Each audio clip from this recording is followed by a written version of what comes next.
Glória a Amém. Glória a Deus, glória a Jesus. Bendito seja o nome do Senhor, né? Que bênção estarmos mais uma vez reunidos. O Senhor é bom e a sua misericórdia dura para sempre, né? E a sua misericórdia é a causa de não sermos consumidos, né? E estamos mais um aqui porque elas se renovaram mais uma vez na nossa vida, né? Glória a Deus. E continuando o estudo do livro de Atos dos Apóstolos, estamos no capítulo 20, né? 8 capítulos aí para o fim do livro. Glória a Deus, Deus é bom.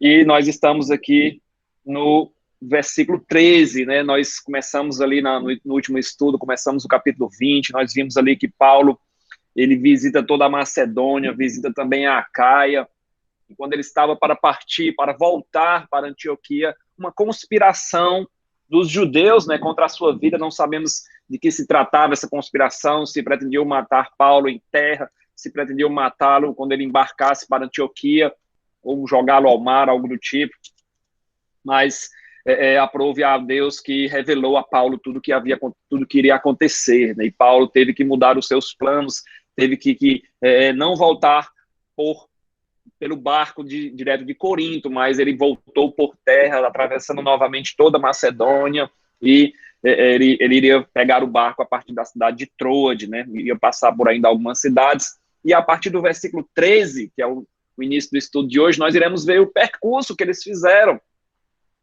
para chegar ali, para voltar para Jerusalém, né? Para voltar para Antioquia, de certa forma. Então, todo o percurso, né, nós terminamos ali falando sobre Paulo em Troade, né, ele voltou por terra, né, passou por Tessalônica, passou por Beré, passou por Filipos e chegou em Troade. Em Troade ele demorou ali um tempo ali em Troade e no último dia, né, no último dia antes dele embarcar, ele se despediu ali dos irmãos através de um discurso prolongado. Nós vimos que esse discurso ele durou até a meia-noite, quando aconteceu ali a queda do jovem Eutico, que estava na escada, né, escada não, perdão, na janela, e de certa forma, né, a pessoa que está ali na janela, ela não está se concentrando no culto, né, nós vimos sobre isso também, né, a pessoa que está ali na janela, ela está com um olho no mundo, né, um olho no culto, um olho não está prestando atenção. A janela é esse lugar aí que oferece certas distrações. Você não fica concentrado no culto. Quem está dentro olha para fora e quem está fora olha para dentro. Então, ficar à janela é você está no meio do muro, né, mais ou menos. Você nem está concentrado 100% no culto, nem está concentrado 100% lá fora. Atenção dividida, coração distraído para muitas coisas. Então, nós precisamos não só estar presentes no culto, mas entrar no culto, né? Se concentrar no culto. A janela, ela divide os corações. Eutico estava desse jeito, tanto que ele ficou ali, não estava atento e acabou dormindo ali, né, e caindo da janela. Né? A janela roubou a sua atenção, distraiu o seu coração para as coisas do Senhor. Né? E após esse episódio ali, todos descem, né? Paulo, ele foi levantado como morto, mas Paulo abraça, ele deve ter feito uma oração, e ele disse que não se perturbem, porque ainda a vida, ele está vivo, né? Glória a Deus, glória a Jesus. De certa forma, ele ressuscitou ali, ante uma oração, né? Ante uma palavra ali, dos que estavam próximos ali do apóstolo Paulo também. E conduziram vivo, nós terminamos ali no versículo 12, conduziram vivo o rapaz e sentiram-se grandemente confortados. E nós vimos também que esse culto de Santa Ceia era uma Santa Ceia, acabou se tornando uma vigília que Paulo pregou até o amanhecer, né, até o romper da alva, como nós vimos, né, glória a Deus, glória a Jesus, né, que bênção. Então, uma simples ceia do Senhor que foi interrompida pela queda, pela morte e ressurreição de Eutico, e acabou se tornando em uma vigília para honra e glória do nome do nosso Senhor Deus, né, glória a Deus. E no dia seguinte, Paulo partiu, e a partir do versículo 3, nós iremos ver aí um relato, um diário de bordo, aí, um diário de viagem do apóstolo Paulo, relatado aí por Lucas, né? Glória a Deus. Então, vamos tentar seguir passo a passo aqui, né? Olhando o nosso mapa, né? Que nós dispomos. O versículo 13 fala o seguinte, ó, nós, porém, prosseguindo, embarcamos e navegamos para Assos, onde devíamos receber Paulo, porque assim nos fora determinado, devendo ele ir por terra. Então, nós tivemos ali que eles estavam na cidade de Troade, e eles embarcaram, né, na frente, né, Lucas embarcou na frente ali, e Paulo ele foi pela cidade de Paulo foi por aqui no mapa só vai mostrar o trajeto de Paulo. Então, Lucas e a sua comitiva, eles devem ter ido de barco, né, mas aprove a Paulo ir por terra, né? Então, eles navegaram até Assos, eles devem ter feito esse caminho aqui por fora, enquanto Paulo fez o caminho por terra, né? Eles devem ter feito esse caminho aqui e Paulo fez o caminho por terra, né, até a cidade de Assos. Glória a Deus. Então, de Trode, eles deixaram a cidade antes de Paulo, né? Claro, como diz aqui o relato, Paulo foi por terra e Lucas e alguns irmãos, né, foram ali navegando. Então, talvez eles estavam levando ali uma certa quantia em dinheiro, né? Paulo temiam pela vida de Paulo, né? Não sabemos se a conspiração tinha realmente cessado ou não, se pessoas poderiam seguir Paulo ou não. Sabemos que eles tomaram essa decisão, seja por segurança, seja por conforto, seja por comodidade. Essa foi a melhor decisão ali tomada, né? Glória a Deus, glória a Jesus. O versículo 14, quando se reuniu conosco em Assos, recebemos-lo a bordo e fomos a Mitilene. Então, aqui em Assos, todos se juntam, né? Paulo que foi por terra, Lucas e o seu grupo ali que tinham navegado, eles agora todos navegam, né, de Assos até a cidade de Mitilene. Agora todo mundo está reunido. Não tem mais essa de um ir por terra, de um ir navegando, mas todos estão ali no mesmo barco, né? Versículo 14 fala sobre isso. Então, eles se reúnem ali, todos seguem de navio, de barco, e no dia seguinte eles navegam até Mitilene, né? Glória a Deus, glória a Jesus. Então, antes de chegar em Mileto, né? Mileto era o destino aqui, era a última parada deles aqui na Ásia, depois eles iam seguir aí até Antioquia, né? Então, antes de parar em Mitilene, nós iremos ver, o mapa não nos mostra, o mapa nos mostra um caminho de Mitilene até Mileto, mas nós iremos ver nos versículos seguintes que antes deles chegarem em Mileto, eles pararam em outras cidades. Eles vão parar ainda em 2 locais aqui que são bênção, né? Glória a Deus. No versículo 15. Dali, de Mitilene, navegando no dia seguinte, passamos defronte de Quios. No dia imediato, tocamos em Samos. E um dia depois, chegamos a Mileto. Um relato aí bem detalhado, né, de Lucas. Então, eles antes de chegarem em Mileto, eles pararam, fizeram 2 paradas aí. Então, em um dia, eles descansaram, aportaram em frente a uma ilha chamada Quios. Né? Nós temos aqui essa ilha aqui, né? Eles devem ter parado aqui nessa ilha de Quios aqui. Então, pararam ali, passaram a noite em segurança. E no dia seguinte, né, eles pegaram novamente no barco e aportaram em Samos, né, que é outra ilha. Nosso mapa que ele não traz, mas ela fica mais ou menos nessa região que está aqui, né? Tem uma ilhazinha, ilhas pequenininhas aqui. Então, eles aportam em Quios, depois eles aportam nessa ilha chamada Samos, e no 3º dia, eles chegam na cidade de Mileto, né? Glória a Deus, glória a Jesus. Então, esses 2, é interessante que todos esses lugares, né, por onde eles aportam, eles eram populares entre os escritores, entre os poetas, né, tinham pessoas de nome ali dentre os gregos que vinham dessas cidades. Por exemplo, na cidade de Samos, né, na ilha de Samos, que não tem aqui no mapa aqui, mas essa ilha, ela era famosa por ser a terra natal de Pitágoras, né, não sei se vocês lembram do Teorema de Pitágoras, né, que diz que o quadrado da hipotenusa é igual à soma dos quadrados dos catetos. Então, Pitágoras veio da ilha de Samos, né, e eles aportaram lá, glória a Deus. Então, no 3º dia, eles chegaram em Mileto, né, Mileto também é famosa aí por Tales de Mileto, cidade onde nasceu Tales, famoso também por diversos teoremas, né, das retas paralelas e transversais. Ele também foi famoso porque ele mediu a pirâmide de Quéops, usando apenas a sombra, né, ele colocou uma estaca no chão, e quando a sombra da estaca foi igual à sua altura, ele mediu também a sombra da pirâmide e conseguiu dar ali uma resposta para o faraó que tinha pedido a ele qual seria a altura da pirâmide de Quéops. Glória a Deus, glória a Jesus. Então, 2 cidades aqui. Quios também tinha um cara que famoso, poeta, eu acabei não pegando o nome dele aqui, mas todas essas cidades aqui tinham pessoas famosas, né? Seja da área da matemática, da filosofia, de escritos, né, escritores, todas elas tinham alguém aí de renome, né, glória a Deus, glória a Jesus, mas pessoas de muito mais renome, pessoas servas do Deus vivo estavam passando ali por elas, né, glória a Deus,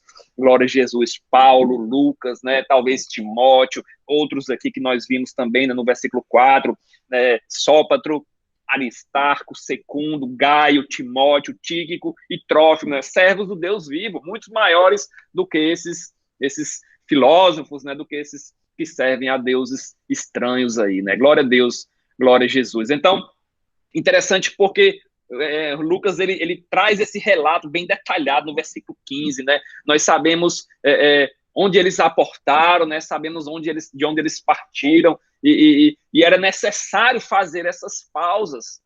Era necessário fazer essas pausas porque é uma região ali muito acidentada, é uma região com muitas rochas que se projetam do mar. Não era seguro viajar depois que escurecia. Por isso que foi necessário eles saírem ali de Assos, né, pararem em Mitilene, de Mitilene pararem em Quios, de Quios eles pararem em Samos, e só depois de Samos eles pararem em Mileto. Por quê? Porque tinham muitas rochas ali, né? Eles não tinham os recursos que nós temos hoje, né, de sonar, de radar, eles tinham apenas o olho, né? Glória a Deus, glória a Jesus. Então, e uma observação aqui que me chamou a atenção também, né, como a língua grega ela é rica, né, no versículo 15. Nós temos que são usadas três... Porque aqui nós temos um relato em português, claro, na minha Bíblia. Na minha Bíblia, ele fala o seguinte, ó, dali navegando, no dia seguinte, aí depois ele fala no dia imediato, depois ele fala um dia depois. Essas três expressões, o dia seguinte, no dia imediato, no dia depois, são três palavras do grego. Então, no português, eu tenho que misturar as palavras, tenho que usar o dia com o seguinte, tenho que usar o dia com o imediato, o dia com depois, mas no grego eu tenho três palavras diferentes.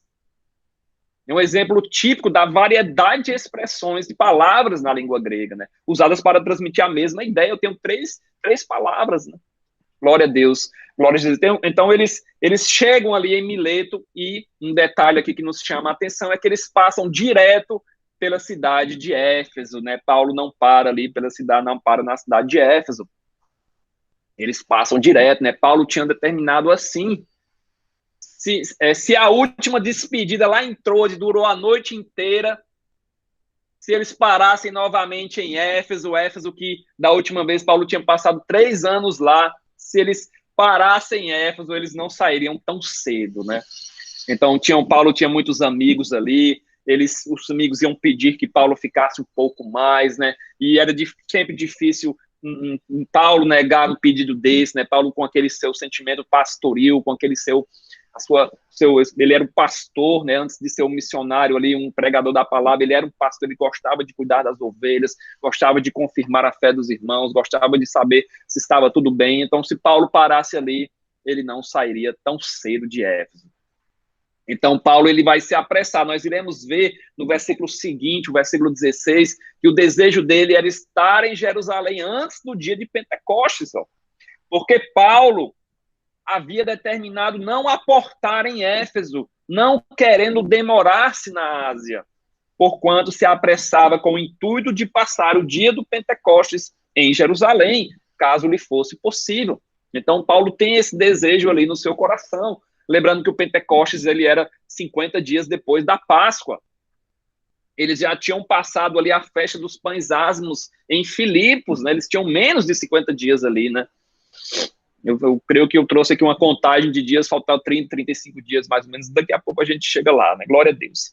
Então, a festa de Pentecostes foi aquela festa especial, né? Onde a promessa dada pelo Senhor Jesus veio, o Espírito Santo desceu sobre todos que estavam ali reunidos no cenáculo. Nós estudamos sobre isso, vimos lá em Atos 2, foi bênção, né? E no dia de Pentecostes, os judeus que estavam ali, vindos de todas as partes, viram os discípulos do Senhor falarem nas suas línguas maternas, né?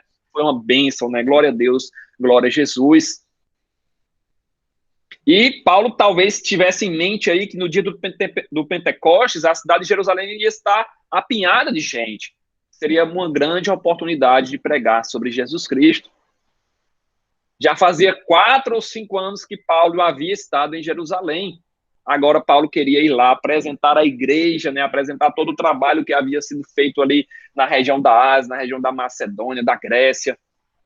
Levar também as ofertas que ele tinha que os irmãos ali, os irmãos gentios ali de todas as cidades tinham levantado para os judeus, para os crentes judeus, lá da Judéia, lá de Jerusalém. Então, ele queria colocar a igreja em Jerusalém a par de tudo que tinha acontecido, de tão grandes bênçãos que o Senhor tinha feito, né? Glória a Deus. Então, a Páscoa, né, tinha acontecido lá em Filipos, como nós vimos, né? Então, depois disso, ó, já tinham passado a semana da Páscoa, eles passaram em Filipos, passaram 5 dias para sair de Filipos a Troade, depois passaram 7 dias em Troade, depois passaram 3 dias navegando até Mileto, então restavam aí 35 dias até chegar em Jerusalém, até o dia do Pentecostes.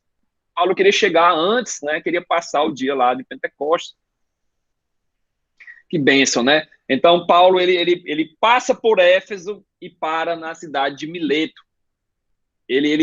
Talvez, né, estava meditando hoje pela manhã, talvez o intuito de Paulo seria comemorar a Páscoa em Jerusalém, passar a Páscoa, né, passar a festa dos pães asmos. Só que o que houve, aquela conspiração dos judeus pela sua vida, fez com que todos os seus planos fossem modificados. Então ele teve que voltar por terra, né, perdeu alguns dias aí. Se ele tivesse aportado lá de Corinto, né, se ele tivesse navegado lá de Corinto, quando ele tinha planejado, ele já estava em Jerusalém, mas por conta de uma conspiração, ele resolveu voltar pela Macedônia a pé e perdeu aí alguns dias, né? Glória a Jesus, glória a Deus. Então, nós temos, após todo esse registro aqui detalhado, abençoado aqui de Lucas, né, em que nós temos ali um verdadeiro diário de viagem, nós sabemos onde o navio parou, em cada noite onde eles passaram. Em outras partes do livro de Atos, nós não temos essa riqueza de detalhes que temos nos versículos 3 a 16. Em outras partes do livro de Atos, Lucas, com poucas palavras, mostra eles se deslocando, mas aqui ele traz uma riqueza maior de detalhes, né? Glória a Deus, glória a Jesus. O versículo 17 fala que de Mileto, Paulo mandou chamar a Éfeso os presbíteros da igreja. Então, não parou lá, mas mandou chamar ali os principais, né, os presbíteros, os anciãos da igreja. Então, por mais que ele desejasse visitar novamente Éfeso, ele preferiu não se demorar muito. De Mileto, ele manda chamar os anciãos da igreja, né, os presbíteros da igreja. Ele permanece, a gente vai ver que ele permanece aqui só o tempo necessário ali para se despedir de todos. Se ele tivesse subido para Éfeso, ele seria forçado a ficar lá mais tempo do que ele estava planejando. Como eu falei, ele tinha passado 3 anos lá. Se ele fosse para Éfeso, onde iam querer ele cumprimentar a Paulo, iam querer saber um pouco mais dos seus ensinamentos, iam tirar dúvidas na palavra do Senhor, pregações, orações, etc, etc, etc. E Paulo ia se demorar mais do que o necessário lá, mais do que ele tinha planejado. Então ele manda chamar esses presbíteros, né, da igreja de Éfeso. A distância ali de Éfeso para Mileto era mais ou menos 50 quilômetros. Um dia de viagem, eles percorriam mais ou menos 32 quilômetros em um dia de viagem. Então, ele mandou chamar, então teve que já ir um mensageiro, já é um dia de viagem. O mensageiro falar com todo mundo lá e trazer todo mundo já é outro dia de viagem. Então, 3 dias de viagem aí até eles se reunirem. Naquele tempo era demorado, não era como era hoje. Hoje você manda um WhatsApp aqui e a pessoa depois, meia hora, pega o seu carro aí, 10 minutos, 15, já está na sua casa. Mas nessa época era demorado mesmo. Tinha que ir o mensageiro tinha que, Paulo mandou chamar vocês aqui que ele está indo embora, os mensageiros, o pessoal tinha que se arrumar, tinham que vir, tinham que trazer provisões, tinham que trazer alimentos, tudo mais, não era como é hoje, né? Então, versículo 18, quando se encontraram com ele, disse-lhes, glória a Deus, glória a Jesus, né? Então aqui nós temos mais um discurso do apóstolo Paulo, né? Glória a Deus, glória a Jesus. Nesse encontro nós iremos ver que ele tem um tom de despedida, muitos beijos, né? Muitos abraços, muitas lágrimas. Esse encontro foi nesses moldes, né? Era um tom de despedida. Paulo abre o seu coração aqui, uma mensagem carregada de sentimentos. Éfeso tinha se tornado muito importante para o apóstolo Paulo. Ele passou lá 3 anos, não foi pouco tempo. Então, Paulo vai fazer um discurso aqui, esse discurso ele vai do 18, vai até o 33, mais ou menos, né? Não sei se nós vamos, são muitos detalhes, eu não sei se nós iremos terminar esse discurso hoje, né? Porque ele tem muito, é benção esse discurso, né? Então, Paulo ele faz um discurso aqui instruindo, incentivando os presbíteros a continuar a obra que tinham recebido de Paulo. Paulo, inclusive, vai usar o verbo pastorear lá no versículo 28, que eles sejam pastores mesmo das ovelhas.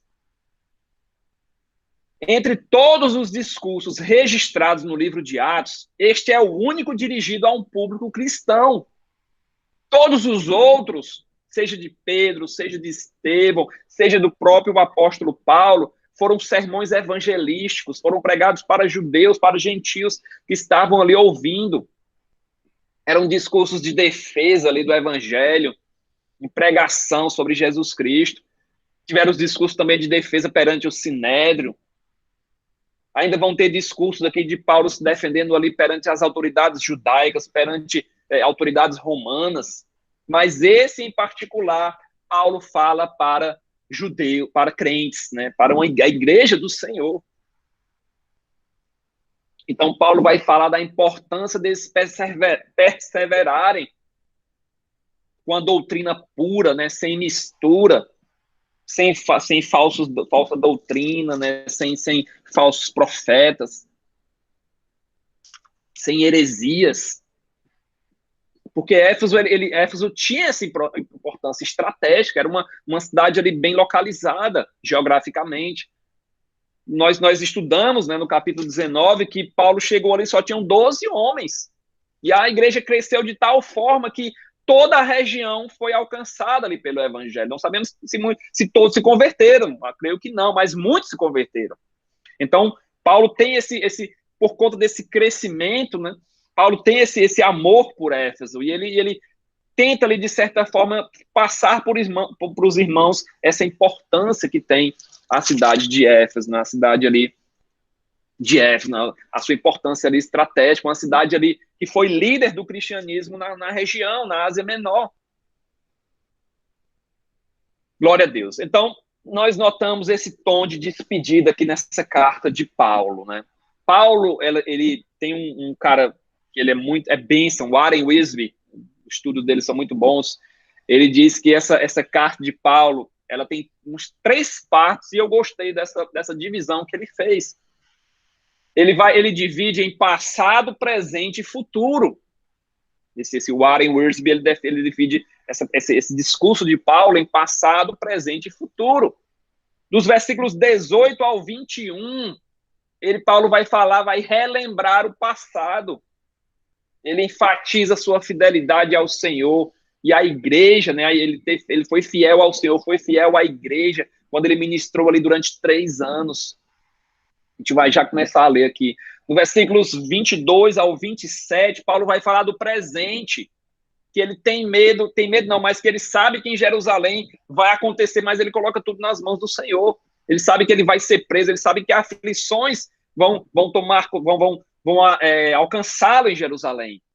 Então, do 18 ao 21, ele vai falar do passado, de como foram esses 3 anos. Do 22 ao 27, ele vai falar do tempo presente.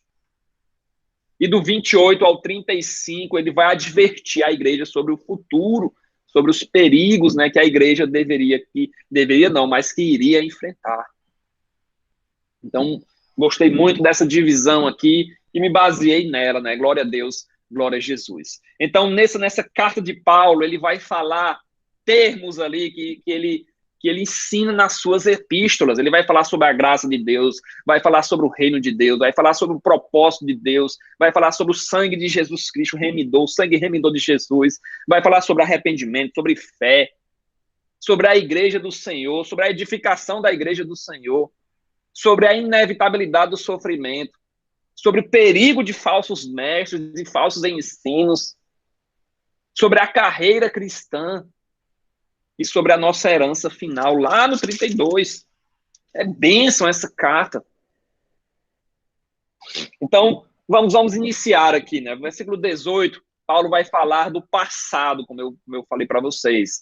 Ele vai relembrar o passado. Eu vou ler do 18 até o 21. Vou ler de uma vez só, depois a gente vai tratando versículo por versículo. 18.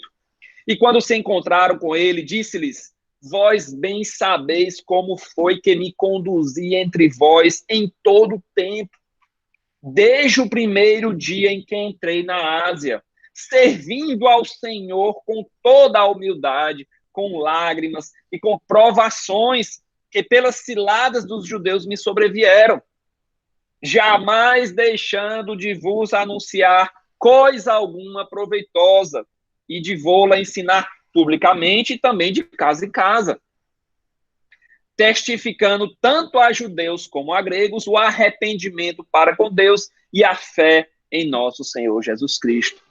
Então, olha aí que bênção, né? Que palavras profundas, né? Que palavras abençoadas. Paulo fala aqui que como ele sempre se portou com os irmãos na Ásia. Vós bem sabeis como foi que me conduzi entre vós em todo o tempo.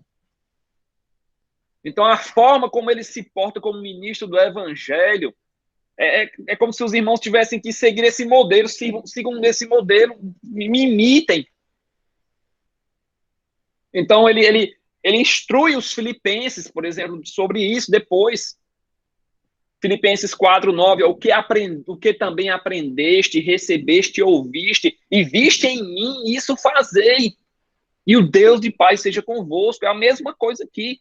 Vós bem sabeis como que me conduzi entre vós em todo o tempo. Então, desde o dia em que Paulo colocou os pés na Ásia, em Éfeso, ele se portou do mesmo modo durante os 3, 4 anos. Ele serviu a Deus, versículo 19, servindo o Senhor com toda a humildade. Do instante que ele botou o pé até quando ele saiu, ele serviu ao Senhor. Ele se portou todo o tempo servindo ao Senhor com toda a humildade, lágrimas e provações. Eles não podiam achá-lo em falta em relação a servir ao Senhor. Ele foi sempre coerente durante esses 3 anos, sempre íntegro. Não foi uma semana ou 2, foi todo o tempo que ele esteve ali na Ásia. Paulo não era um cristão apenas na bonança, porque tiveram dificuldades em Éfeso. Ele agira do mesmo tempo, em todo o tempo ali no meio deles, seja na bonança, na tribulação. Paulo não era levado, né, claro, por nenhum vento de doutrina, né, nenhum vento ali de alguma doutrina, mas ele sempre certo ali, sempre em todo o tempo ali servindo ao Senhor com toda a humildade. Não aos homens, né, ele não serviu aos homens, não serviu a si mesmo, serviu ao Senhor, serviu aos interesses do reino, aos interesses de Cristo. A palavra que servir é aquela de escravo, né, de estar sujeito a Deus, né, estar sujeito ao Senhor. Então ele serviu ao Senhor, né, com toda... Ele traz 3 características aqui, o modo como ele serviu, né, com humildade, com lágrimas, né, com provações. Então a humildade aqui, ou seja, com sinceridade, com simplicidade. Muitos hoje batem no peito, né, anunciando de forma arrogante, às vezes, né, que são servos de Deus, cheios de orgulho, né, cheios de fazendo muita propaganda do que fez, do que não fez, da oferta que deu, do próprio trabalho. Gostam dos holofotes, mas Paulo ali serviu com toda a humildade. Ele não chegava nem a depender dos irmãos. A gente viu que lá em Corinto ele trabalhava, em Éfeso ele deve ter trabalhado também, para não ser pesado para os irmãos, para a igreja. Paulo é o servo aqui que não busca a sua própria glorificação, seu próprio engrandecimento. Ele fez a obra com humildade, né? Glória a Deus, glória a Jesus. Ele não construiu para si monumentos, né? Não levantou para si uma torre de Babel ali, mas de forma humilde, né? Ele serviu ao Senhor em todo o tempo, de forma que nós possamos também, no momento que aceitarmos Jesus, até o fim, até a volta dele, servir em todo o tempo o Senhor Jesus com humildade, né? Glória a Deus, glória a Jesus. Com lágrimas também, né? Lágrimas dando a ideia aqui de choro, né? De você sentir ali as dores do outro, as suas próprias dores também, claro, as suas provações. Lágrimas e provações, né? Andam juntos. Então, quem serve a Deus com humildade e integridade, com certeza ele vai abalar ali, ele vai trazer a hostilidade do inimigo, né? O inimigo vai se levantar contra ele. Então, por isso que as lágrimas o servir ao Senhor com toda a humildade, tem que estar do lado aqui as lágrimas e as provações, porque o inimigo se levanta. Então, a vida ministerial, a vida ali em Éfeso, na Ásia, não foi amena, né? Não foi tranquila. Mas Paulo serviu, né, do mesmo jeito, né? Seja com ameaças, seja com açoites, seja com prisões, ele serviu ao Senhor em todo o tempo, né? Glória a Deus, glória a Jesus. Então, muitas foram as tentações, né? Muitas foram as tribulações, e ele cita que até ciladas dos judeus sobrevieram até ele. Talvez essas lágrimas também aqui por verem seus compatriotas judeus ali contra ele falando sobre Jesus, curando ali. Então, tribulações, provas, lutas, confusões, ciladas, intrigas, nós passamos por muita coisa, né? E, na maioria das vezes, né, os próprios judeus, né, saíam de uma cidade para outra. Nós vimos aqui que Demétrio juntou um bocado de gente ali, né, contra Paulo. Judeus que tentaram matar ele aqui em Corinto, ele teve que mudar o seu percurso. Mas Jesus falou sobre isso, né, que assim como ele sofreu, os seus discípulos, né, nós também iríamos sofrer, né, faz parte. Jesus não disse que tudo seria um mar de rosas, mas que teríamos aflições, mas que em nome dele nós venceríamos. Então, os servos fiéis, eles devem continuar servindo, mesmo em meio às adversidades. O que importa não é a aprovação dos homens, mas de Jesus.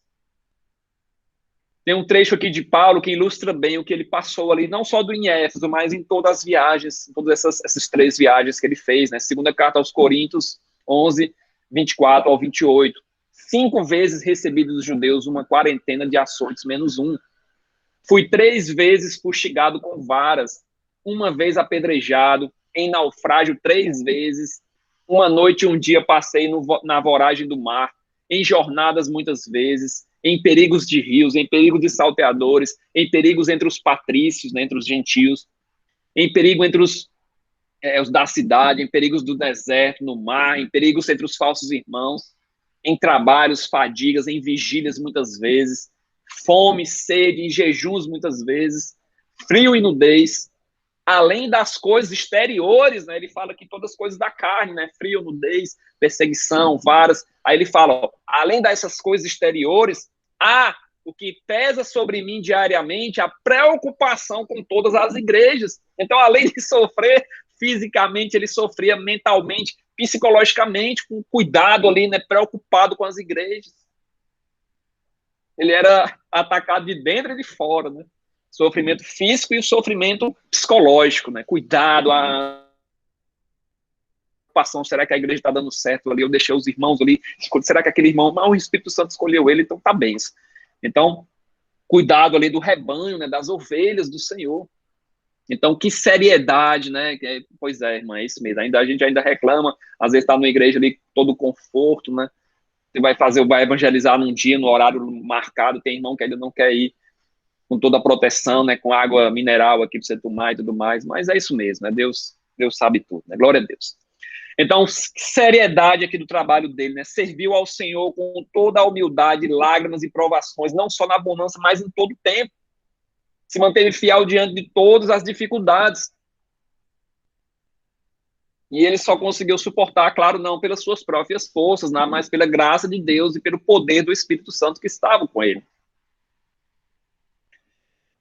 Glória a Deus, glória a Jesus, né? Que bênção, né? Então, Hernandes Dias Lopes, ele traz um trecho aqui que é bênção, né? Ele escreve que o líder cristão, o pastor aqui, né, serve a Deus ministrando aos homens. Quem serve a Deus não procura projeção pessoal. Quem serve a Deus não anda atrás de aplausos e condecorações. Quem serve a Deus não depende de elogios, nem desanima com as críticas. Quem serve a Deus não teme ameaças, nem se intimida com as perseguições. Quem teme a Deus não teme os homens, nem o mundo, nem mesmo o diabo, né? Muitos obreiros, de igual forma, são atraídos pelo poder, né? O dinheiro, né? O prazer, querem estar ali nos holofotes, mas não devemos servir aos interesses de pessoas ou grupos, servimos somente a Deus, né? Trecho aqui de um livro de Hernandes Dias Lopes. Glória a Deus. Versículo 20, ele diz que jamais deixou de vos anunciar coisa alguma proveitosa, e de vô-la ensinar publicamente, e também de casa em casa. Tudo que ele sabia foi comunicado. Tem irmãos hoje que não vou dizer isso aqui, porque senão o irmão vai conhecer mais do que eu, não. Ele falava tudo ali, não só publicamente para todos ouvirem, mas às vezes de casa em casa, né? Mas não tinha um templo ali ainda, não sei como era, se a igreja já tinha um templo ali, ele ensinava na escola de Tirano, né? Mas talvez já tinha uma igreja ali na escola de Tirano, então ele ia nas casas, pregava no púlpito e complementava ali o ensino nas casas, né? Uma pregação autêntica, né? Sem mistura, sem embaraço, né? Com clareza, sem enganação, tudo que ele sabia ele falava, né? E testificou, versículo 21, tanto a judeus como a gregos, o arrependimento para com Deus e a fé em nosso Senhor Jesus Cristo. Então, Paulo, ele não foi seletivo, né? Ele pregou ali publicamente, de casa em casa, tanto a judeus quanto gregos. E ele era ousado, né? Como nós vimos, né? Pregou todas as verdades do evangelho, não pregou as suas próprias ideias, claro, mas o que recebeu do Senhor. Quando ele fala lá aos Coríntios, né, sobre a ceia do Senhor, e eu recebi do Senhor, a ceia é assim que ele prega, né? Ele recebeu do Senhor a ceia daquele jeito, e ele, ó, a ceia é assim, ó, quando vocês se reunirem, não é para ceia, não, quem tiver fome, come em casa. A ceia é para a memória do Senhor, tá lá em 1 Coríntios 11. Glória a Deus, glória a Jesus. Então, Paulo, ele não pregou para agradar, né, mas o que as pessoas precisavam ouvir da parte do Senhor, né? Transmitiu tudo o que ele sabia, né? Eu creio que o Senhor revelou muita coisa para ele, ele também pegou muita coisa de Pedro, né, de Paulo, de Barnabé também, pessoas que andaram com o Senhor, as parábolas, né, tudo ali, todos os ensinamentos do Senhor, né? E ele já era um doutor da lei, né, ele tinha aquele conhecimento ali do Antigo Testamento, pegou as profecias e destrinchou tudo ali e fez as suas pregações com sabedoria, né? Para públicos ele mudava a sua palavra, mas quando chegava num grupo de gentios ele falava da criação, né? Que Deus criou tudo e todos. Para os judeus ele começava mostrando ali dos profetas, né? Glória a Deus, glória a Jesus. E é interessante aqui o que ele fala, né? Que jamais deixando de vos anunciar coisa alguma proveitosa. A palavra do Senhor, ela é útil, né? Ela não tem nada que não seja proveitoso na palavra do Senhor. Então, ele anunciou a palavra do Senhor, né? Proveitosa. 2 Timóteo 3, 16, 17, toda a escritura é inspirada por Deus e útil para o ensino, para a repreensão, para a correção, para a educação na justiça, a fim de que o homem de Deus seja perfeito e perfeitamente habilitado para toda boa obra. Então, ele pregou nada mais do que a palavra do Senhor. Proveitosa, né? Glória a Jesus. Isaías 48, 17, assim diz o Senhor, o teu Redentor, o Santo de Israel, eu sou o Senhor teu Deus, que te ensina o que é útil e te guia pelo caminho em que deves andar. Então o Senhor só ensina coisa útil. Por isso que Paulo fala que na tua boca não saia nada torpe, né? Porque toda a Bíblia é útil, né? Até as genealogias são úteis, né? Glória a Deus.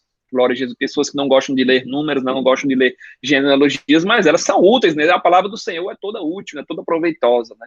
Glória a Deus, glória a Jesus. E todos foram alvos da pregação do evangelho, judeus, gregos. Paulo esteve sempre ocupado, né? A verdade é essa. Em Éfeso, em todo o tempo ali, ele esteve ocupado, sempre pregando, né? E nós vimos que era diariamente, né? O versículo 19, versículo 8, mais ou menos, quando ele fala ali, não, acho que aqui ainda é em Corinto, né? Eu sei que ele pregava todo dia, né? Ele pregava todos os dias ali, diariamente, não se cansava de pregar, ele esteve em todo o tempo ali ocupado na cidade de Éfeso e em todas as outras cidades por onde ele passou, né? Serviu com humildade, no meio de tribulações, mas nunca parou, nunca nem pensou em desistir. Nunca perdeu uma oportunidade para pregar o Senhor, sobre o Senhor Jesus, né? E a mensagem é a mesma, né? A mensagem continua sendo a mesma. João Batista já falava, Jesus já falava, Pedro já falava, e Paulo já falava e fala. Arrependimento, fé no nosso Senhor Jesus, né? É necessário o arrependimento, arrependa-se, afaste-se do pecado e aproxime-se de Deus. Precisamos continuar pregando a mesma coisa, necessário arrependimento dos pecados. A mensagem não muda, né? Glória a Deus, glória a Jesus. Né? Que bênção, né? Então, versículo 22, Paulo já começa a falar aqui da parte do presente, né? Então, ele falou ali, ele relembrou como foi a sua entrada nos Efésios, né? Como ele passou todo o tempo ali servindo ao Senhor com humildade, em todo o tempo, jamais deixando de anunciar qualquer coisa que fosse proveitosa, testificou a judeus, testificou a gentios, o arrependimento para com Deus, a fé no Senhor Jesus Cristo. E agora ele passa a falar do presente, né, do que irá lhe acontecer ali depois de alguns dias ali que ele chegar em Jerusalém. E agora, constrangido em meu espírito, vou para Jerusalém, não sabendo o que ali me acontecerá. Senão que o Espírito Santo, de cidade em cidade, me assegura que me esperam cadeias e tribulações. Então o Espírito Santo já ia mostrando a Paulo que ele esperava em Jerusalém, né? Que em Jerusalém ele ia sofrer cadeias, né? Prisões e tribulações. Então ele ficava constrangido, sabendo que iria acontecer, mas era necessário ele ir. Né? Então, esses homens na Ásia, eles nunca poderiam achar ou pensar, né, que Paulo tivesse... Paulo está saindo aqui, Paulo não quer ir para Éfeso porque ele está com medo da perseguição. Paulo já está indo embora, né, porque ele está com medo da perseguição. Não, em Jerusalém ia ter perseguição, ia ter prisão, ia ter perseguição. Então, o Espírito Santo já dava certo que quando Paulo chegasse em Jerusalém, e é profetizado, nós iremos ver aqui que tem um profeta aqui que quando Paulo pisa em Israel, ele diz, se você for, vai acontecer assim. E Paulo vai. Ele tira até o cinto de Paulo ali, amarra suas mãos, diz, quem você for, vai acontecer isso. Paulo diz, não, mas eu tenho que ir. Então, Paulo vai, né? Paulo fala aqui do presente, né? Que ele já está sentindo ali, que não sabe o que vai acontecer, mas o Espírito Santo já mostra que vai acontecer alguma coisa, prisões e perseguições. Era como se Paulo estivesse sendo preparado, né? Dia após dia, pelo Espírito Santo. Em cada cidade que ele passava, em cada situação que ele presenciava, o Espírito Santo falava ao seu coração, vai acontecer isso lá em Jerusalém, vai acontecer isso lá em Jerusalém. Ele não sabia o que era, né? Ele fala que cadeias e tribulações de uma forma geral, né? Mas ele não sabia especificamente como iria se dar. Deus não revela mais detalhes, assim, ele sabe que vai acontecer, né? Mas como vai acontecer, ele não sabe ainda. Mas Paulo segue, né? Ele segue o seu caminho, né? Porém, versículo 24, ele é tremendo, né? Um versículo forte, um versículo aqui que mostra que o compromisso aqui do apóstolo Paulo, né? Porém, nada considero a vida preciosa para mim mesmo, contanto que complete a minha carreira e o ministério que recebi do Senhor Jesus para testemunhar o evangelho da graça de Deus. Então, ele sabia que em Jerusalém o Espírito Santo já incomodava ele, queriam acontecer prisões e tribulações, mas ele não considerava a sua vida preciosa, né? Desde que ele finalizasse a sua carreira, o ministério que ele recebeu do Senhor fosse finalizado, para ele já estava bom. Para ele já estava com missão cumprida. Ele mesmo sabendo o que esperava, ele não retrocede. Ele mostra que a sua vocação, o ministério que ele recebeu, o ministério que ele recebeu do Senhor, ele recebeu do Senhor. Paulo não se lançou, ele não se tornou cristão aqui por conta própria. Ele foi chamado, ele foi vocacionado e separado para esse trabalho. Ele não se tornou pastor aqui porque ele queria vantagens pessoais, emprego, lucro, né, lucro financeiro. Não, ele não entrou ele entrou porque o mesmo Senhor apareceu para ele ali em sua glória no caminho para Damasco. Chamou, separou ali e o capacitou, revestiu de poder do Espírito Santo para exercer o ministério. E ele fala, o ministério que recebi do Senhor. Foi o Senhor Jesus que pôs ele ali no ministério. E é ele, né, o Senhor que sustentaria ele, glória a Deus. Paulo fala também, nesse versículo 24, ele tem uma certa não sei se seria desprezo, né, mas uma certa abnegação aqui, né, ele não considerava a sua vida preciosa para si mesmo, desde que ele cumprisse a sua carreira. O coração de Paulo não estava nas vantagens, né, do ministério, ele queria era cumprir, né, queria ser agradável ao Senhor, né, que tudo fosse agradável aos olhos do Senhor, não buscava prestígio, não buscava fama, a sua vida ele não considerava preciosa, contanto que ele completasse a sua carreira, né.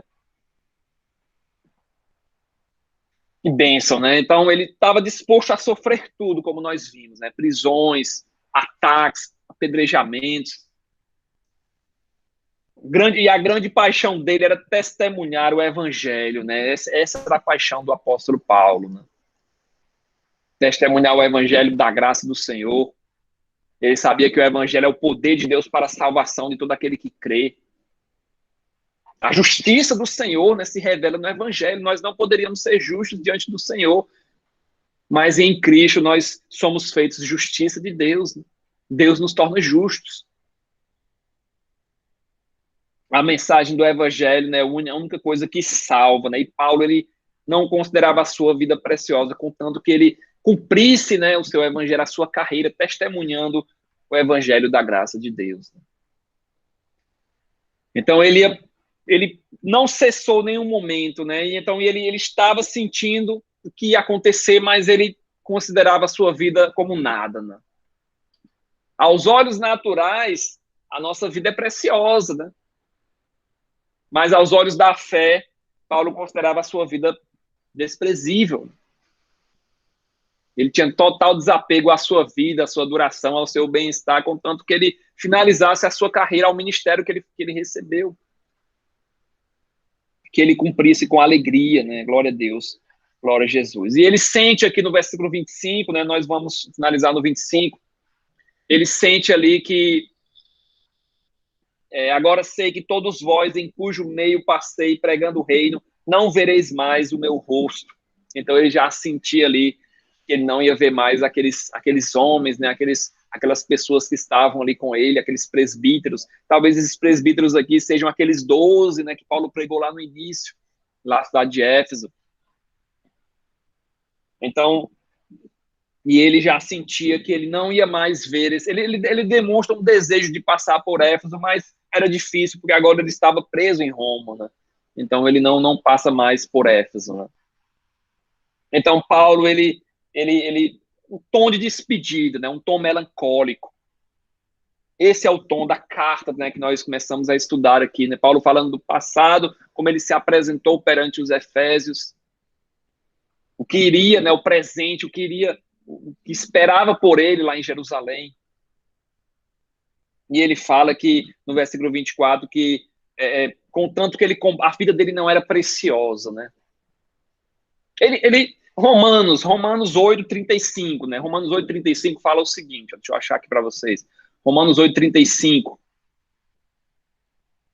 Quem nos separará do amor de Cristo? Olha como a vida dele não era preciosa para ele, né? Contanto que ele fizesse o chamado dele, né? Quem nos separará do amor de Cristo? A tribulação? A angústia? A perseguição? A fome, a nudez? O perigo, a espada? Ele pergunta.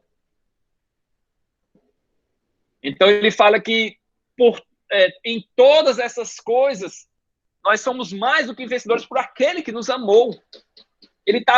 Paulo estava certo que nem a morte, nem a vida, nem os anjos, nem os principados, nem as potestades, nem o presente, nem o porvir, nem a altura, nem profundidade, nem alguma outra criatura nos poderá separar do amor de Deus que está em Cristo Jesus. Por isso que ele não considerava sua vida preciosa, ele disse que nada separaria ele do amor de Deus. Não se pudessem colocar um revólver, mas se bem que não tinha revólver naquela época, né? Mas o apedrejamento, ele passou por apedrejamento por açoites. Ele estava disposto a morrer realmente por Cristo, né? Glória a Deus, glória a Jesus. Então, nós iremos ver, né, na próxima sexta-feira, que Paulo continua a sua carta, ele vai começar a dar ali instruções, né, sobre como eles devem proceder ali, como a igreja deve proceder no futuro, né? Ele falou do passado, do presente, e o futuro ele vai falar para a igreja ali de Éfeso, né? como eles devem ter cuidado com heresias, ter cuidado com falsos ensinos, ter cuidado ali para não ter nenhum desvio na palavra do Senhor, né? Vai ser bênção, né? Sexta-feira nós estaremos aqui reunidos, né? Glória a Deus, glória a Jesus. A Jane, você vai fazer a oração? Eu vou convidar a irmã Creusimar, se ela puder fazer essa oração por nós. Você pode, Creu? Posso sim, minha amada. Amém. Boa noite, paz do Senhor a todos. Boa noite, querida. Paz do Senhor. Tava com saudade de vocês, viu? Amém, amém. Vamos orar. Paizinho, Deus amado, Senhor, mais uma vez estamos diante de Ti, Senhor, para louvar o Teu nome, Senhor, para glorificar, porque Tu és o nosso amado Deus, Tu és o nosso amado Pai. Oh, Deus querido, obrigada, Senhor, por mais uma tarde junto com esses irmãos.